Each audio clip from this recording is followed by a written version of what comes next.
पंजाब के नए सीएम का ऐलान सुबह तक संभव। चंडीगढ़ में कांग्रेस विधायक दल की आज फिर हो रही है बैठक। सूत्रों के मुताबिक आज ही नए सीएम का शपथ ग्रहण होना है। पंजाब को लेकर दिल्ली में राहुल गांधी के घर देर रात तक हुआ मंथन। बैठक में केसी वेणुगोपाल और अंबिका सोनी मौजूद रहीं। पंजाब के नए सीएम पर अभी भी फंसा है पेच।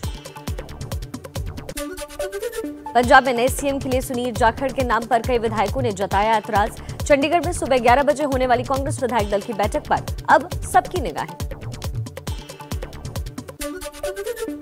कल की विधायक दल की बैठक के बाद बोले पंजाब कांग्रेस प्रभारी हरीश रावत, नए सीएम का फैसला सोनिया गांधी करेंगी। पार्टी अध्यक्ष का फैसला सभी को मंजूर होगा।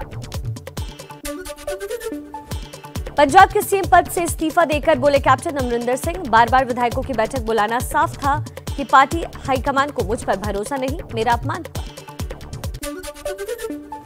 कैप्टन अमरिंदर सिंह का खुला ऐलान, सीएम के चेहरे के तौर पर सिद्धू मंजूर नहीं। कहा सिद्धू एक बड़ी त्रासदी है, वो एक मंत्रालय नहीं चला पाए तो सरकार क्या चलाएंगे।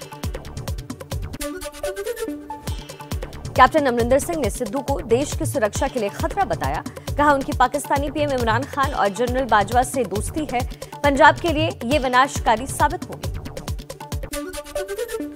कैप्टन अमरिंदर सिंह ने कहा पार्टी को जिस पर भरोसा हो उसे सीएम बनाए। भविष्य की राजनीति का विकल्प कभी बंद नहीं होता, अपने लोगों से बात करके फैसला करूंगा। कल की कांग्रेस विधायक दल की बैठक में प्रस्ताव पास हुआ कि पार्टी अध्यक्ष सोनिया गांधी पंजाब के नए सीएम के नाम पर फैसला करेंगी। कैप्टन विरोधी विधायकों ने सोनिया को चिट्ठी लिखकर बैठक बुलाने की मांग की थी। सूत्रों के मुताबिक पंजाब के 60 कांग्रेस विधायकों ने कैप्टन के खिलाफ सोनिया को चिट्ठी लिखी थी, आप में जाने की धमकी भी दी थी, जिसके बाद सोनिया गांधी ने अमरिंदर को हटाने का फैसला लिया। अमरिंदर के सीएम पद से इस्तीफे के बाद उनके मीडिया सलाहकार रवीन ठुकराल ने भी इस्तीफा दिया। ट्वीट कर बताया, कहा लेकिन एक दोस्त के रूप में कैप्टन के साथ करता रहूंगा काम। राखी सावंत ने आप नेता राघव चड्ढा के सिद्धू से अपनी तुलना वाले बयान की निंदा की है, गुस्सा जाहिर किया। एबीपी न्यूज से कहा सालों के संघर्ष के बाद मैंने अपना एक मुकाम बनाया, राघव अपने बयान के लिए माफी मांगे। कैप्टन विरोधी कांग्रेस विधायक राजकुमार वेरका ने एबीपी न्यूज से कहा कांग्रेस के अंदर नई सुबह का आगाज। कैप्टन भले ही अपमानित महसूस कर रहे हों, लेकिन कांग्रेस में ही रहेंगे और नेतृत्वकारी भूमिका भी निभाएंगे। अकाली दल ने साधा कांग्रेस पर निशाना। कहा कैप्टन के इस्तीफे ने बता दिया कि पंजाब में कांग्रेस फेल रही, सिर्फ गार्ड बदलने से कांग्रेस अपने डूबते जहाज को नहीं बचा सकती। कैप्टन के इस्तीफे पर आप नेता राघव चड्ढा बोले कांग्रेस की लड़ाई में जनता का नुकसान, ये सत्ता और कुर्सी की लड़ाई है, कांग्रेस और उनके नेताओं को पंजाब से कोई मतलब नहीं। कांग्रेस नेता कीर्ति आजाद ने कैप्टन अमरिंदर सिंह का समर्थन किया। कहा वो एक बड़े नेता हैं, उन्हें सीएम पद से हटाना बड़ा नुकसान।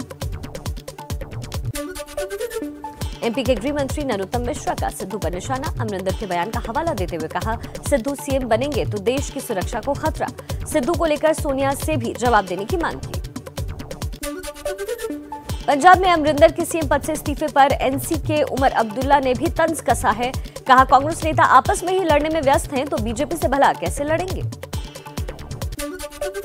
यूपी में चुनाव से पहले अपने 4.5 साल के कामकाज का ब्यौरा पेश करेगी योगी सरकार। सीएम योगी सुबह 10:30 बजे रिपोर्ट कार्ड जारी करेंगे तो दोपहर 1 बजे मंत्रियों की जिलों में प्रेस कॉन्फ्रेंस होनी है। योगी सरकार के 4.5 साल पूरे होने के मौके पर उपलब्धियों से जुड़ी बुकलेट लॉन्च की गई। काम और दमदार योगी सरकार का नारा देते हुए विकास के कामों का लेखा जोखा भी दिया गया। अयोध्या में बीजेपी पिछड़ा वर्ग मोर्चा की कार्यसमिति की बैठक का दूसरा दिन। आज सीएम योगी और डिप्टी सीएम केशव प्रसाद मौर्य शामिल होंगे। कल केंद्रीय मंत्री राधा मोहन सिंह और प्रदेश अध्यक्ष स्वतंत्र देव सिंह भी शामिल हुए। यूपी में विधानसभा चुनाव के लिए जनता की राय से अपना घोषणा पत्र तैयार करेगी कांग्रेस। प्रियंका गांधी का फैसला जनता से बात करके उनसे जुड़े मुद्दों की घोषणा पत्र में शामिल किया जाएगा।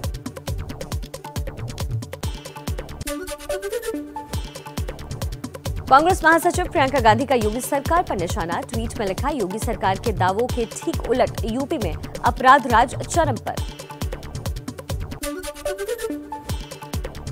आजाद समाज पार्टी के अध्यक्ष चंद्रशेखर ने ओम प्रकाश राजभर के दावों की हवा निकाली। राजभर और ओवैसी के भागीदारी मोर्चे में शामिल होने से इनकार किया। कहा, चुनाव को लेकर अभी कुछ भी तय नहीं किया। भवानीपुर विधानसभा उपचुनाव से पहले पूर्व केंद्रीय मंत्री बाबुल सुप्रियो का बीजेपी को झटका। टीएमसी में शामिल हुए अभिषेक बैनर्जी ने पार्टी की सदस्यता दिलाई।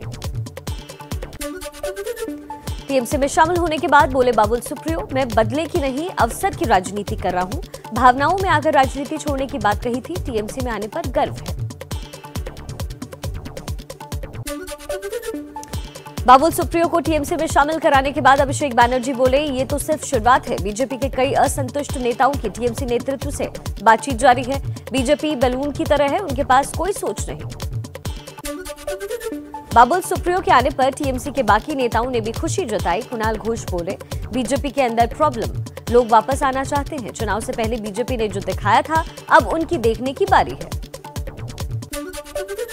बीजेपी छोड़ टीएमसी में गए बाबुल सुप्रियो पर बीजेपी प्रवक्ता जफर इस्लाम का बयान। कहा, बाबुल मामूली गवैये से ज्यादा कुछ भी नहीं थे। पार्टी ने उन्हें पद और सम्मान दिया, सेवा में नहीं, उन्हें मेवा में ज्यादा भरोसा है। भवानीपुर सीट पर 30 सितंबर को होने वाले उपचुनाव पर अभिषेक बैनर्जी का ट्वीट लिखा, ममता बनर्जी पर भरोसा रखें, बी फॉर भवानीपुर और B for Bharat. BJP Bhawanipur में भी हारेगी और भारत में भी। मिशन उत्तराखंड के तहत दिल्ली के सीएम अरविंद केजरीवाल आज फिर उत्तराखंड का दौरा करेंगे। दोपहर 1 बजे हल्द्वानी में प्रेस कॉन्फ्रेंस होगी। उसके बाद रोड शो में होंगे शामिल केजरीवाल। उत्तराखंड दौरे से पहले केजरीवाल ने ट्वीट कर कहा, उत्तराखंड का युवा रोजगार के अभाव में पलायन करने को मजबूर, उन्हें उत्तराखंड में ही मिलना चाहिए रोजगार। ऐसे युवाओं से मैं बात करूंगा। पीएम मोदी ने सभी मंत्रालयों के सचिवों के साथ 4 घंटे से ज्यादा वक्त तक हाई लेवल मीटिंग की। मंत्रालयों के कामकाज की समीक्षा की गई। मंत्रालयों के कामों के साथ परियोजनाओं पर ज्यादा फोकस करने को पीएम ने कहा। गृह मंत्री अमित शाह ने एमपी के जबलपुर पहुंचकर उज्ज्वला योजना 2.0 की शुरुआत की। कांग्रेस को भी घेरा। कहा, कांग्रेस ने गरीबों से सिर्फ छलावा किया। पीएम मोदी ने सिर्फ वादे नहीं किए, जनता तक सुविधाएं भी पहुंचाई। देश में पिछले 24 घंटे में कोरोना के 35,662 नए केसेस मिले। 281 संक्रमित लोगों की मौत भी हुई। कुल एक्टिव केसेस अब 3,40,639 हुए।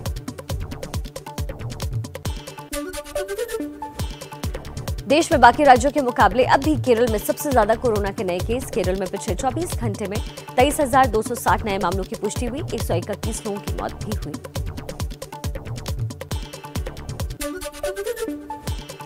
देश में कोरोना के हालात और वैक्सीनेशन पर केंद्रीय कैबिनेट सचिव ने राज्यों के साथ वर्चुअली हाई लेवल बैठक की। दवाओं के हर इंतजाम के लिए निर्देश दिए गए। डेंगू पर भी चर्चा हुई। देश में आतंकी साजिश से जुड़े मामले में हवाला के अंडरवर्ल्ड रैकेट का खुलासा हुआ। दाऊद इब्राहिम के हवाला नेट के जरिए 2 से 3 लाख रुपए और जिहादी नोट के जरिए पैसे भेजे गए थे। अभिनेता सोनू सूद की मुश्किलें और बढ़ती नजर आई। आयकर विभाग ने बयान जारी कर 20 करोड़ की टैक्स चोरी की बात कही है। 2 करोड़ के अवैध विदेशी दान और बोगस कंपनियों के जरिए लेन देन का भी दावा किया गया।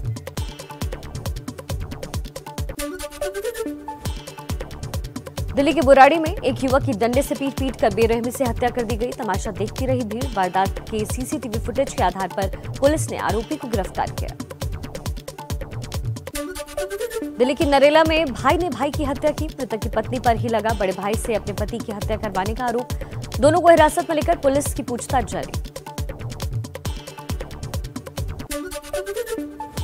बेंगलुरु के बयादरहल्ली में 9 महीने की बच्ची समेत 5 परिजनों की मौत बनी पहेली। 4 लोगों की लाश लटकी हुई मिली थी, जबकि परिवार की 2.5 साल की बच्ची जिंदा मिली। बिहार के आरा में बदमाशों ने 2 लोगों की दिन दहाड़े गोलियों से छलनी कर हत्या की। पुरानी रंजिश में हत्या होने का पुलिस ने शक जताया।